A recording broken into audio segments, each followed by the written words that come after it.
Muito bem, meus irmãos, obreiros, a paz do Senhor.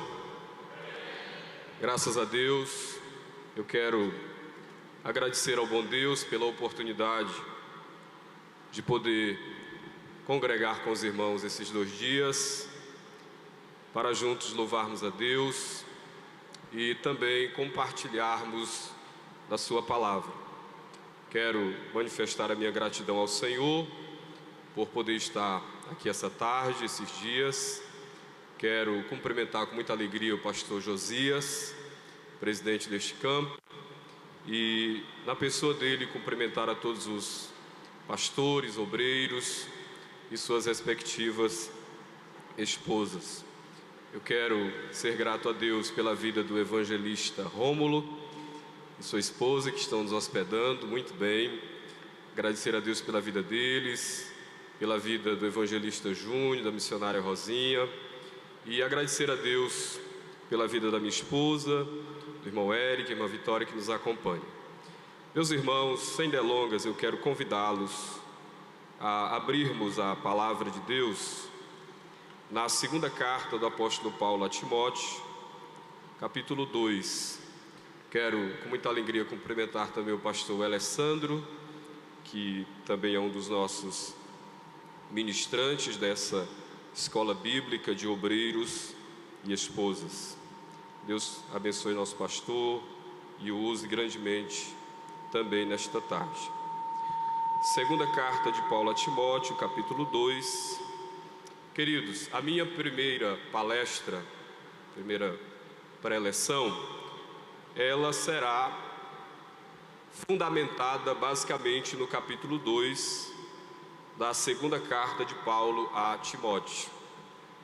A comissão organizadora do evento nos solicitou que nós preparássemos dois subtemas, trabalhássemos em cima de 2 subtemas, e nós falaremos, portanto, nas 2 oportunidades que teremos hoje e amanhã, sobre o perfil do obreiro fiel.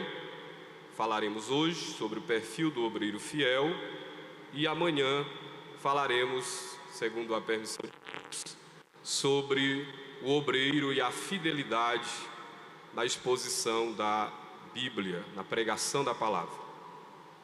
E hoje nós queremos começar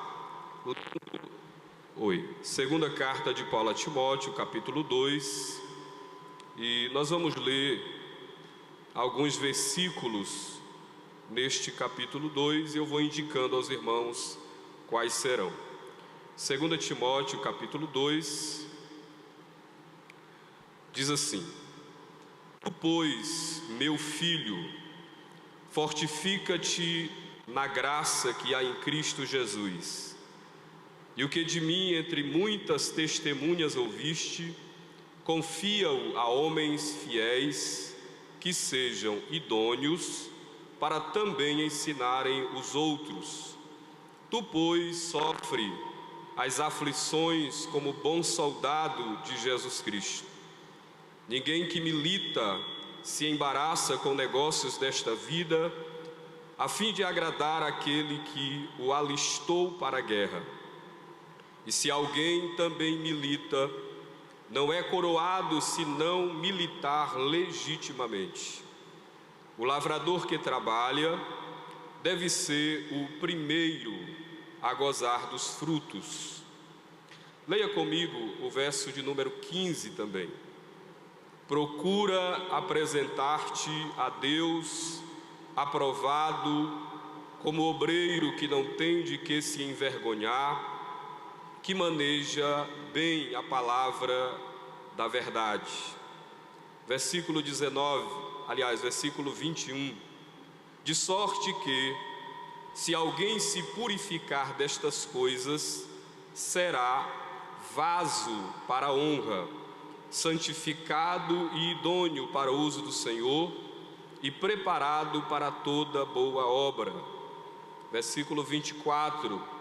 E ao servo do Senhor não convém contender, mas sim ser manso para com todos, apto para ensinar e sofredor. Ore comigo, aí mesmo, sentado em sua cadeira. Senhor Deus, nós pedimos a Tua bênção, pedimos a iluminação do Teu Espírito Santo, na compreensão, Senhor, da Tua palavra, que o Senhor nos abençoe nesta tarde poderosamente, falando ao nosso coração, nos dirigindo, Senhor, por meio do Teu Espírito Santo. Que cada obreiro, que cada missionária, que cada irmã nesta tarde também seja profundamente edificada e fortalecida pelo Senhor, em nome de Jesus. Amém. Queridos, a minha primeira ministração será sobre o perfil do obreiro fiel. O perfil do obreiro fiel. E eu tomo como base o capítulo de número 2 da segunda carta do apóstolo Paulo a Timóteo. Eu creio ser do conhecimento de todos os irmãos que o apóstolo Paulo, ele escreveu 13 epístolas, 13 cartas. E entre essas cartas escritas pelo apóstolo Paulo, nós temos algumas epístolas, algumas cartas que são chamadas de cartas pastorais. Cartas pastorais. E estas cartas recebem essa nomenclatura ou esse título exatamente porque são cartas que Paulo escreveu com o intuito de trazer instrução para os obreiros. Para os obreiros. Paulo escreveu a primeira e a segunda carta a Timóteo, a carta a Tito e a carta a Filemon. Os irmãos ali atrás estão me entendendo? Ok. Então Paulo escreveu essas epístolas com o propósito de trazer instrução ao obreiro cristão. Paulo escreve 2 cartas a Timóteo e escreve também uma epístola, uma carta a Tito.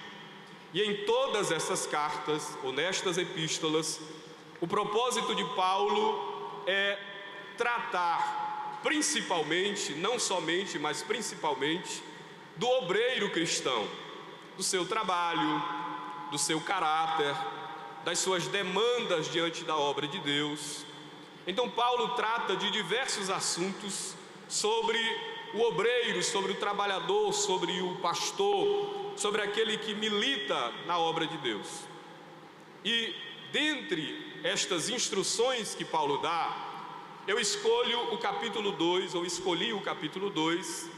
porque é no capítulo 2 que Paulo, na segunda carta a Timóteo, que Paulo, ele traça um perfil daquilo que nós denominamos de obreiro fiel.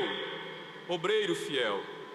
Haja visto que a temática geral da escola bíblica de obreiros e esposas é sobre o companheirismo no ministério e a fidelidade do obreiro. Portanto, eu quero, juntamente com os irmãos, nestas primeiras oportunidades que teremos hoje, olhando para o capítulo 2 da segunda carta a Timóteo, olhando para algumas expressões que Paulo usa, traçarmos aqui o que é o perfil de um obreiro fiel. Porque antes de falarmos da fidelidade do obreiro no exercício do ministério, no exercício da pregação, no exercício do serviço cristão como um todo, é preciso que nós entendamos o que significa de fato ser um obreiro fiel a Deus, falar do obreiro em si. Por isso eu peço que, além da sua apostila, você permaneça com a sua Bíblia aberta na segunda carta de Paulo a Timóteo, porque aí nós temos o nosso esboço aí expositivo do nosso assunto. Eu começo com a introdução essa tarde, lembrando aos irmãos que, infelizmente, nós vivemos uma época daquilo que eu chamo de pragmatismo ministerial. O que é pragmatismo ministerial? O pragmatismo é um conceito que, para deixar de forma bem simples para os irmãos, o pragmatismo ele define como certo aquilo que dá certo. Seria esse um conceito bem raso, né? Mas bem prático do que seria ser pragmático. Ou seja, o pragmatismo ele mede a validade das coisas pela sua praticidade. Então, se algo é prático, se algo traz algum tipo de resultado, logo aquilo é válido. Basicamente é isso que o pragmatismo diz. Se algo é válido, se traz resultado, então vamos fazer. Então vamos fazer. Se está trazendo resultado, então significa que é certo. E embora essa filosofia ela seja muito válida, por exemplo, dentro do âmbito comercial, econômico, né? Embora ela seja muito válida em outros campos, em outras áreas da vida, mas dentro do ministério cristão, ela é um problema. Ela é um problema. Por isso que eu digo que nós vivemos, infelizmente, uma época de pragmatismo ministerial. Ou seja, que infelizmente, nós temos visto isso se tornar um problema dentro do exercício do ministério, porque no afã, às vezes, de alcançar algum tipo de resultado, no desejo de ter algum tipo de crescimento, nós acabamos por não considerar aquilo que de fato a Escritura diz de como deve ser, de como deve se portar um obreiro cristão. Ou seja, ao invés de nos voltarmos para a Escritura, para dela extrairmos o que ela diz e como deve ser um obreiro cristão, nós nos voltamos para saber o que é que está funcionando no momento. O que é que está dando certo aí? Faz uma pesquisa aí por fora. O que é que está dando certo? Qual é o perfil de liderança, por exemplo, que atrai pessoas, que conquista pessoas? É alguém mais carismático? Será se alguém um pouco mais fechado, mais calado, vai atrair mais pessoas? Então, ao invés de nos voltarmos, e é claro, eu estou falando isso de modo geral, ao invés de nos voltarmos para a Escritura e dela extrairmos o que ela determina sobre como deve ser um obreiro cristão, infelizmente, a filosofia de ministério que tem regido muitos arraiais evangélicos não é a filosofia bíblica e cristã, mas a filosofia pragmática. É aquilo que dá certo.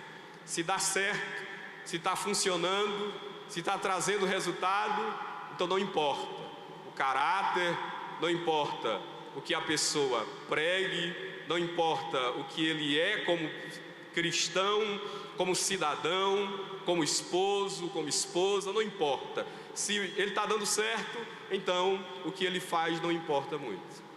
É claro, meus irmãos, isso é um problema e que nós precisamos nos prevenir,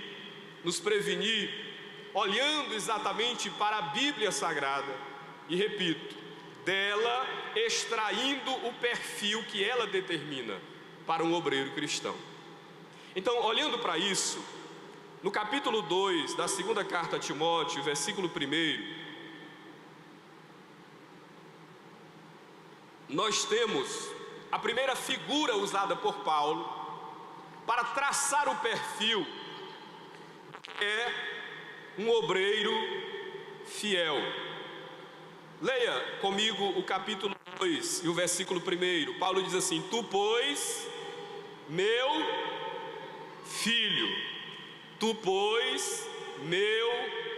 filho, fortifica-te na graça que há em Cristo Jesus.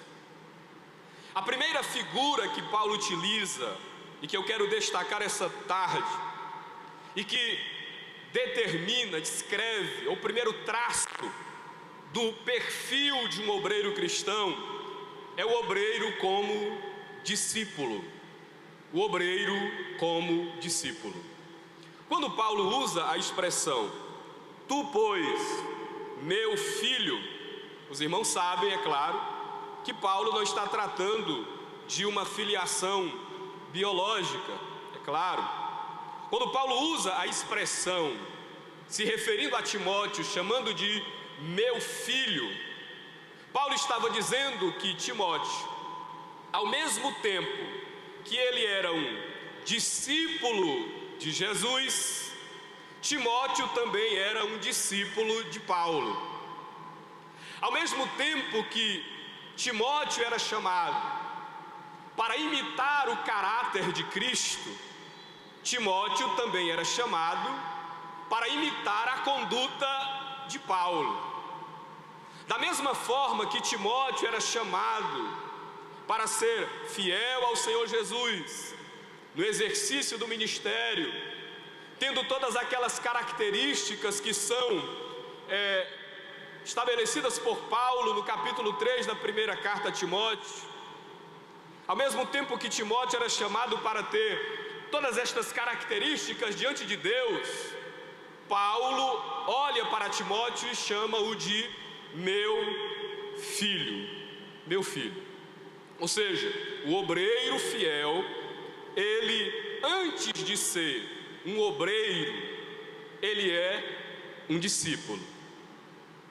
Antes de ser um trabalhador na obra, e é interessante que, se você olhar para o verso 24, olhe para o verso 24, é a última figura que Paulo usa aí. Ele diz assim: e ao servo do Senhor. Por último, Paulo vai chamar Timóteo de quê? De servo. Mas primeiro Timóteo é chamado de quê? De filho. De filho, né? Porque antes de servirmos, meus irmãos, nós precisamos compreender primeiro que precisamos ser discípulos, primeiro, é claro, de Jesus. Nós somos chamados para sermos aprendizes de Jesus. E entenda, o discipulado cristão, o ato de ser um discípulo de Jesus, ele nunca termina. Ele é um treinamento para a vida inteira. Ser um discípulo, estar na escola de discipulado do Mestre Jesus, não é algo que nós nos formamos aqui. O meu pastor, o pastor Raimundo Francisco, eu até esqueci, pastor Josias, ele mandou um abraço para o senhor. Ele sempre gosta de dizer assim: meus irmãos, ser crente não é algo que nós nos formamos aqui na terra. Na sua expressão muito simples, diz: a formatura nós só receberemos no céu. É só no céu mesmo que nós receberemos o diploma de formatura de homem perfeito, à medida da estatura completa de Jesus Cristo. Até lá, todos nós somos chamados para sermos discípulos de Jesus, a abraçarmos o discipulado e sermos imitadores de Jesus, seguirmos os passos de Jesus, olhando para Jesus, que é o autor e consumador da nossa fé. Por isso, queridos irmãos, antes de refletirmos sobre a nossa fidelidade no serviço, antes de refletirmos sobre a nossa fidelidade na obra, é preciso fazermos uma autoavaliação. Será se estamos sendo de fato discípulos de Jesus? Porque isso é o que é importante. Porque a gente sabe, no céu, para o céu, não irão obreiros, pastores, missionárias. Para o céu irão discípulos, filhos de Deus, filhos de Deus. Nós estamos sendo de fato discípulos de Jesus? E eu convido você esta tarde para uma reflexão para que nós mesmos tiremos essa conclusão dessa pergunta: se nós estamos sendo discípulos de Jesus. Em Lucas capítulo 14, a Bíblia diz que uma grande multidão, ela acompanhava Jesus, uma grande multidão. Jesus sempre teve o seu ministério cercado ali por grandes multidões. Mas, como em qualquer lugar, nem todos aqueles que estavam na multidão eram discípulos. Nem todos aqueles que estavam na multidão que acompanhava a Jesus eram discípulos de Jesus. Tinha gente que estava ali movido por interesse. Jesus disse assim: olha, para alguns deles, vocês estão me buscando, não é porque eu operei milagres, vocês estão me buscando porque eu dei pão e vocês comeram. Vocês estão interessados no que eu posso dar a vocês. Então tinham pessoas de todos os tipos. Aí Jesus olha para a multidão e diz assim: quem quer vir após mim? Quem quer ser um discípulo meu, precisa primeiro aborrecer pai, mãe, filhos e filhas. Quem quer vir após mim precisa renunciar a si mesmo.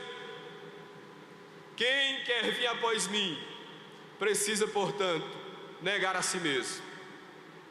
Jesus olha para aqueles que estavam na multidão e ele diz: se vocês querem ser meus discípulos, aprendam primeiro que para ser meu discípulo é necessário que vocês me amem sobre todas as coisas. Me amem mais do que amam pai, mãe, filhos, filhas, esposo ou qualquer outra pessoa. É preciso, portanto, que haja um despojar das nossas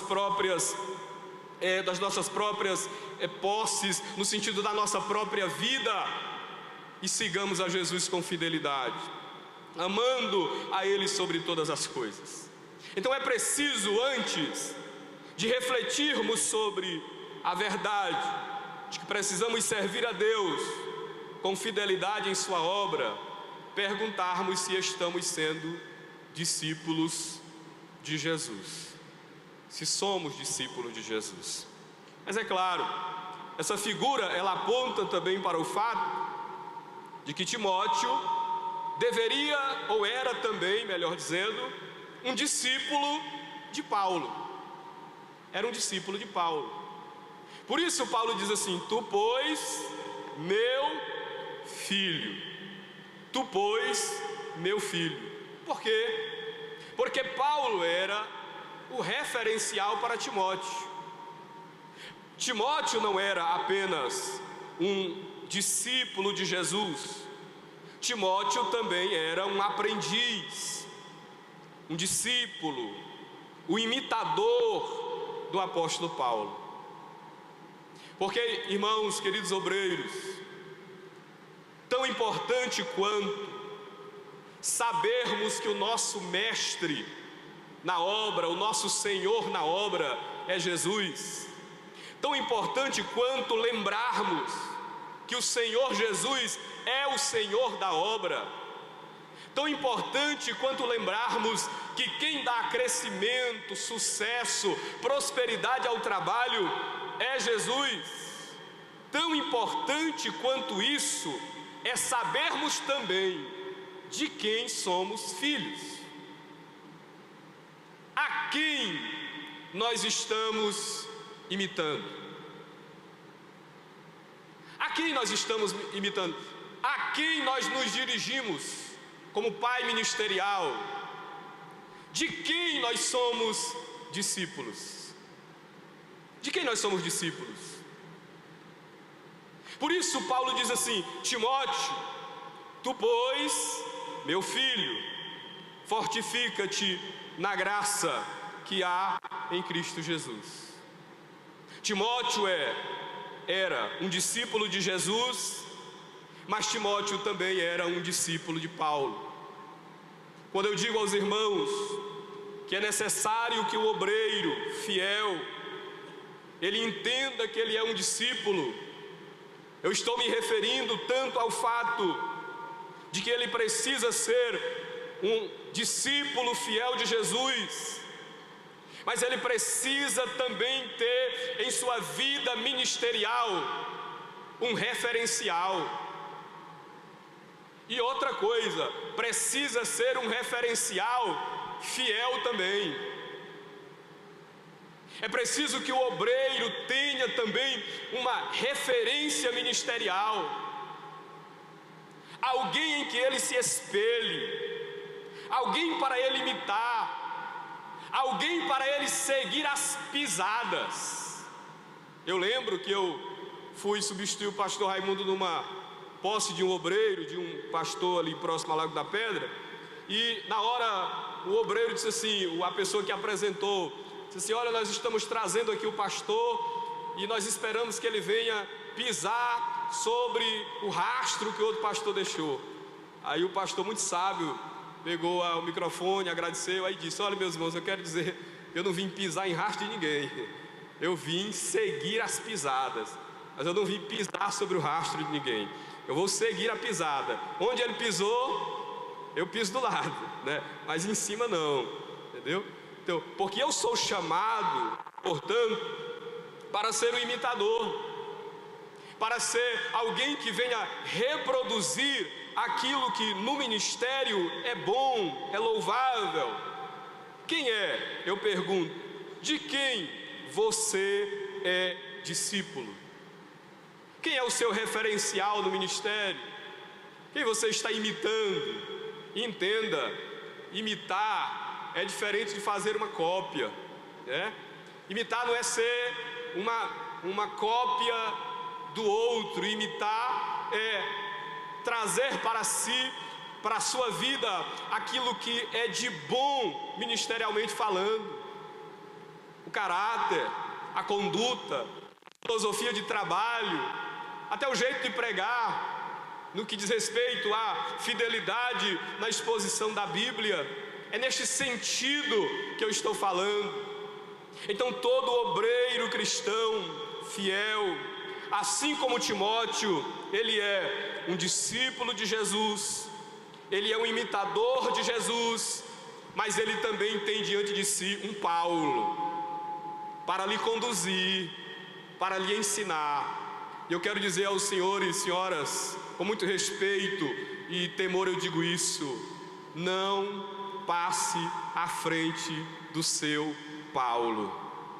Deixe que ele lhe mostre o caminho, lhe conduza, pegue na mão, olha por aqui, né? Às vezes vai ser necessário corrigir, às vezes vai ser necessário dizer que determinadas ações não foram certas. Aceite a correção, aceite a disciplina, aprenda, porque nós, principalmente nós, obreiros novos, eu sou um obreiro novo, eu fui apresentado ao ministério no ano de 2013, então, nós precisamos aprender muita coisa.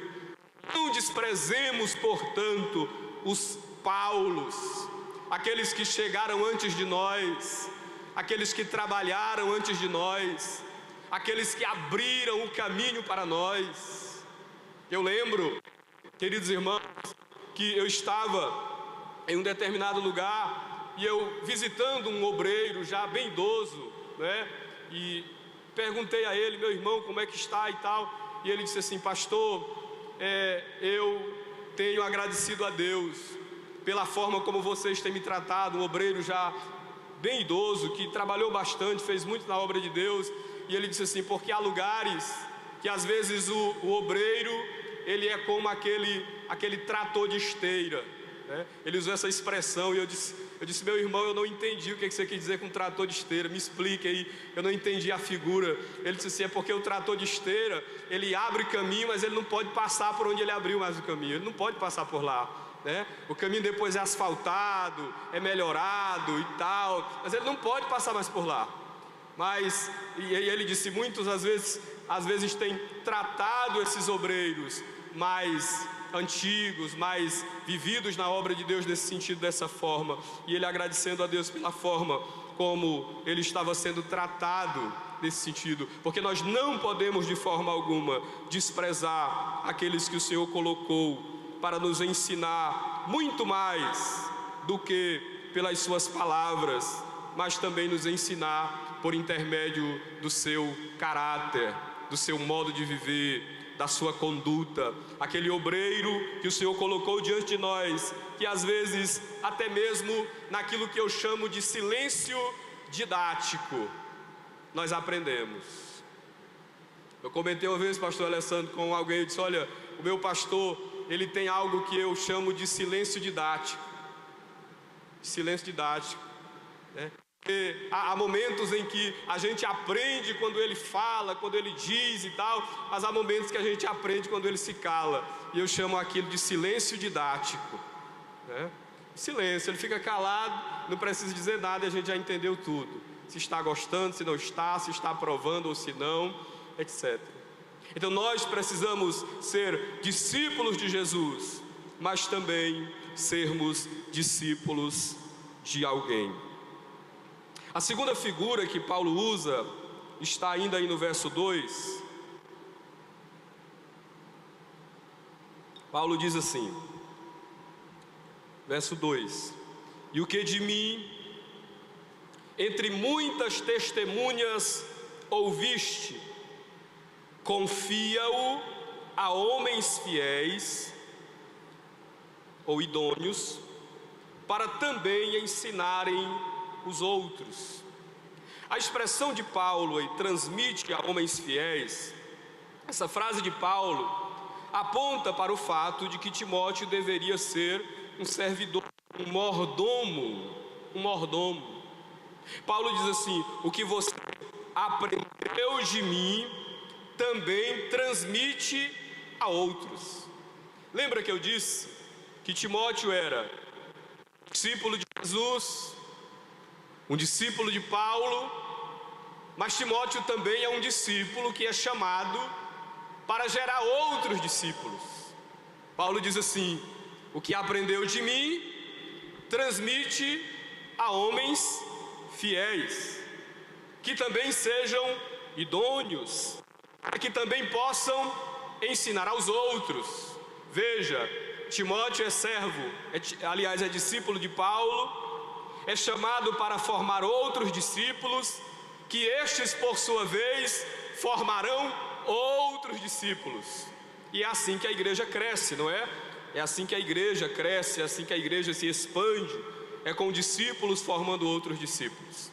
E Paulo diz assim: meu filho Timóteo, o que você aprendeu de mim, também transmite a homens fiéis.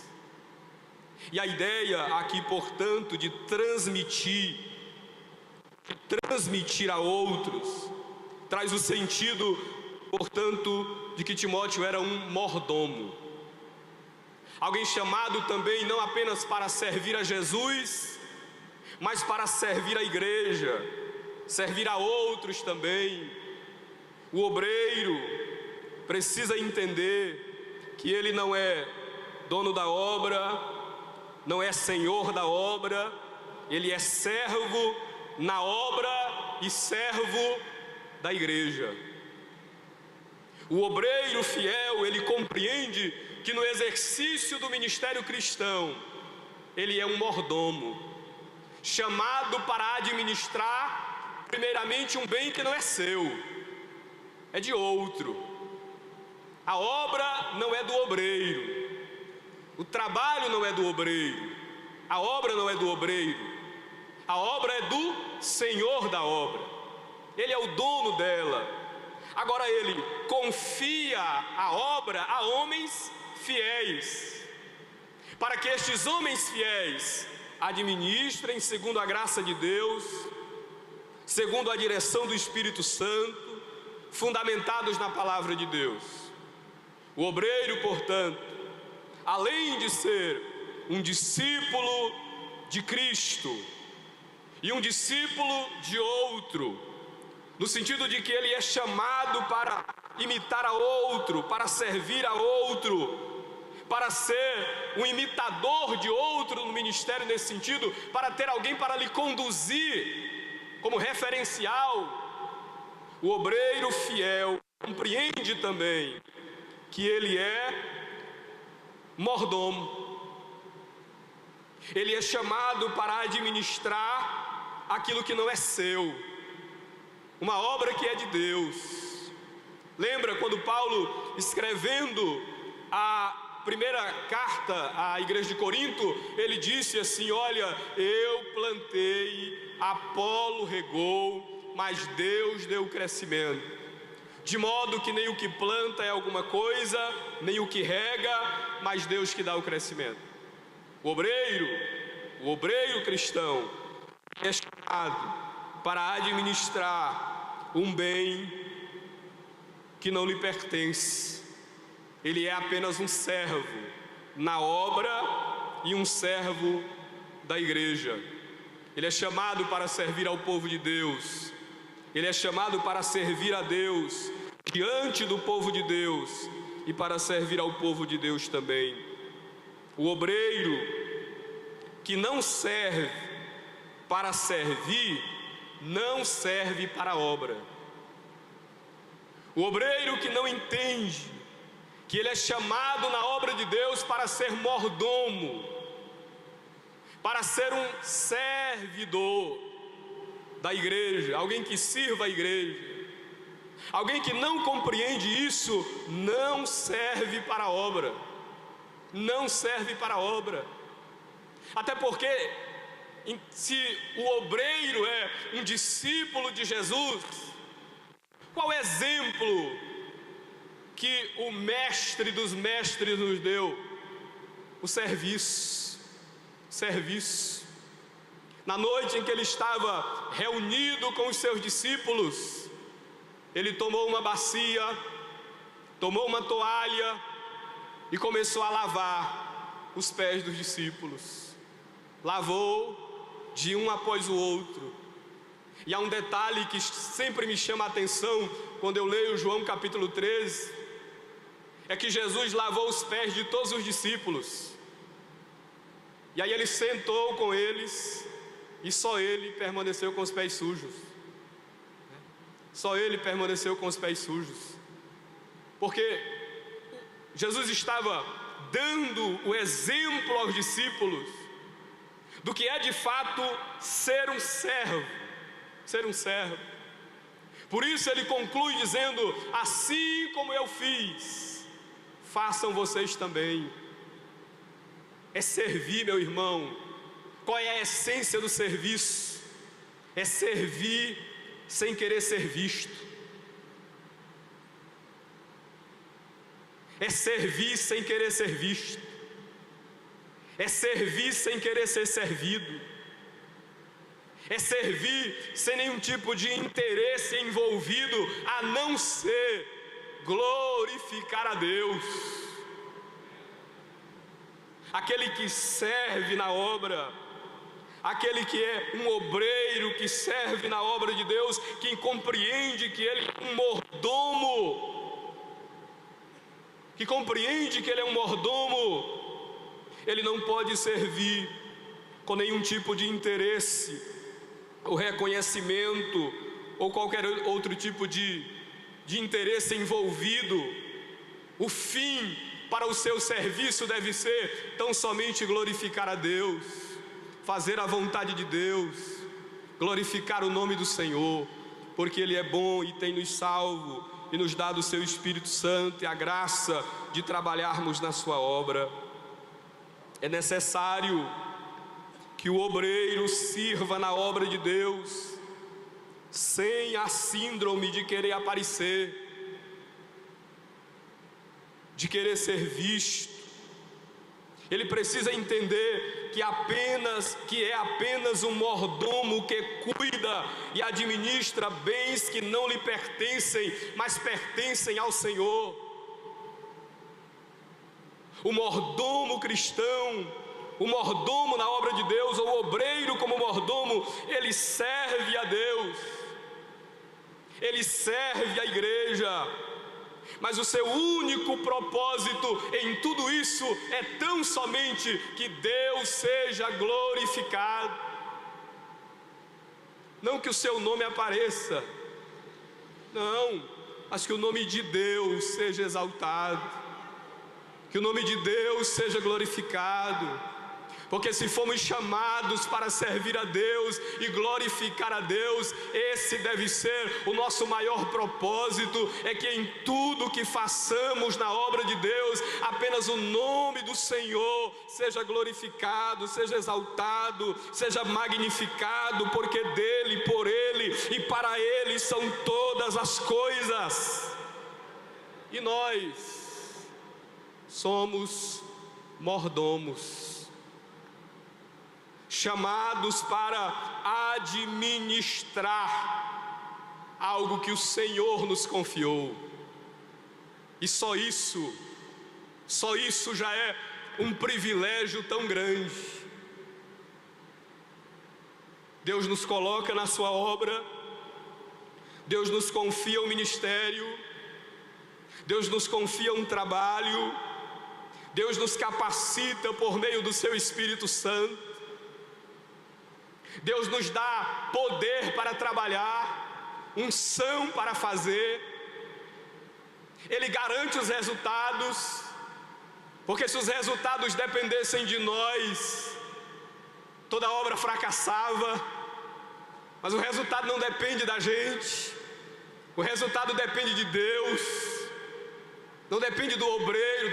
O obreiro trabalha, ele se esforça, ele planta, ele rega, mas o resultado, quem garante é Deus. O carimbo da autenticidade e do resultado do trabalho, quem coloca não é o obreiro, mas o Senhor da obra. Deus nos dá tudo, nos dá unção, nos dá autoridade, nos dá poder, nos capacita, abre o entendimento para que trabalhemos para Ele com sabedoria. Agora há uma coisa que Deus não nos dá: a glória pelos resultados, o louvor pelos resultados. Deus não nos dá, porque isso pertence apenas a Ele, tão somente a Ele. E nós somos mordomos. A glória está em servirmos a mesa. A glória está em servirmos a mesa. A glória está em servirmos a igreja, em servirmos o povo de Deus, em servirmos aqueles que foram comprados pelo sangue de Jesus Cristo. E quais são os olhos que devem de fato estar sobre o obreiro, sobre o mordomo? Os olhos do Senhor, os olhos do Senhor. Por isso eu concordo, meus irmãos, com aqueles que dizem que no dia em que o Senhor reunir a sua igreja para galardoar aqueles que trabalharam, aquele dia será de fato um dia de grandes surpresas, porque o Senhor está olhando o nosso trabalho. Aos que recebem algum reconhecimento, aos que não recebem, nunca receberão, porque nem todos Deus chamou para estar em evidência, nem todos Deus chamou para presidir uma igreja, nem todos Deus chamou para ser pastores, nem todos Deus chamou para ser missionários. Agora todos são chamados para servir, todos são chamados para trabalhar, todos são chamados para sermos mordomos na casa de Deus. E embora nem todos recebam, porque não foram chamados para isso, para receber o reconhecimento, para receber algum tipo de evidência, embora nem todos sejam chamados para isso, mas naquele grande dia, diante do tribunal de Cristo, nós ouviremos a voz do Senhor: vinde, vinde, vinde, vinde, benditos de meu Pai, recebam o galardão que eu tenho preparado para todos vocês. O alvo do mordomo no serviço da obra é glorificar a Deus. Olhe comigo ainda um último detalhe, para que eu encerre essa primeira parte. No verso 2: e o que de mim entre muitas testemunhas ouvistes, confia-o a homens fiéis, que sejam idôneos para também ensinarem os outros. Ou seja, o nosso propósito não deve ser apenas servirmos a Cristo, servirmos a igreja, mas prepararmos também outros para que continuem servindo. Prepararmos outros mordomos para que continuem servindo. Mordomos que às vezes irão até mesmo mais longe do que nós iremos. Mais longe do que iremos. Às vezes pessoas que nós formaremos ali no discipulado, mas que irão muito mais longe do que nós, que alcançarão lugares no ministério muito mais altos do que nós, e tudo isso para a glória de Deus, tudo isso para o louvor de Deus.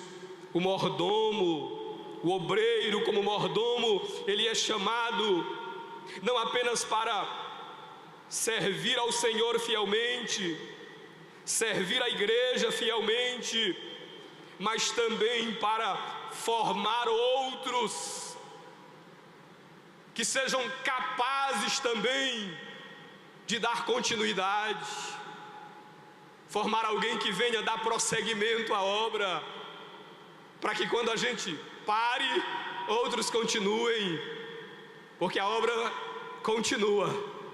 A obra continua, nós passaremos, mas a obra continuará, o Senhor continuará dando prosseguimento. Agora, há algo que Deus nos confiou, para que nós preparemos as futuras gerações e as gerações presentes para servirem ao Senhor fielmente, e para que também formem outros discípulos.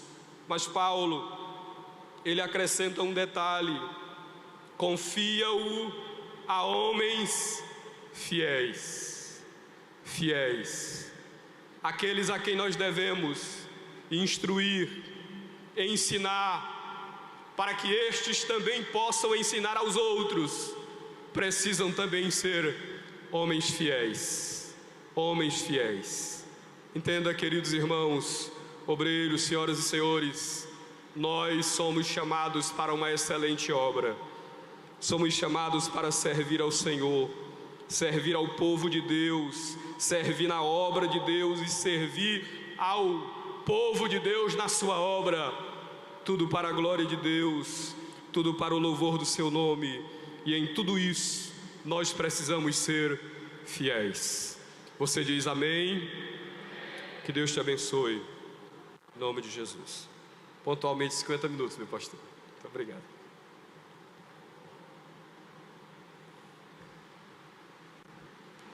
Muito bem.